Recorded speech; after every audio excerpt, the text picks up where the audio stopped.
So, one of the potential stressors that might cause us anxiety is being overscheduled or having too much time constraint, basically.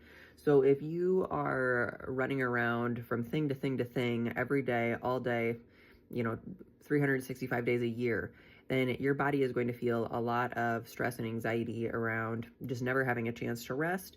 But also, there's usually that like worry of being late or that worry of like, did I remember everything? So like I think about getting ready for work in the morning, and on days where I know I don't get a lunch break, I've got to make sure that my kid is ready to go. I have to be getting him ready to go out the door. I've got to make sure I have food for the day.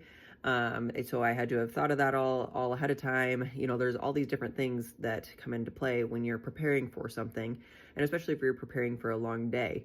When you're jumping from thing to thing to thing, you don't have a break in between to maybe stop for food or to just think about, what you need to do. So all of these things kind of add up, and especially if we're just constantly going from thing to thing, that can just be constantly putting our body in fight or flight mode. And so what you may need to do in this situation, unfortunately, is say no to things and stop scheduling yourself so tightly.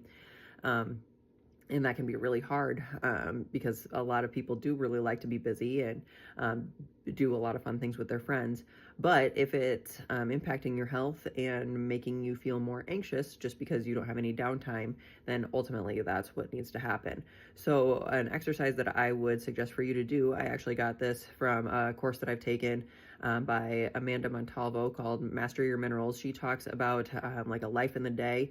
So, what she suggests to do is write out a normal day in your life and think about all of the times in your day where you get the most stressed, and see how you can make changes around that time. If you're most stressed before you do this, how can you change that to make it a little bit better? Or how can you eliminate it if possible? If you're just stressed because you're constantly going, how can you cut out a little bit of time for yourself? Whether that's just making sure that you take a lunch break, or whatever it is.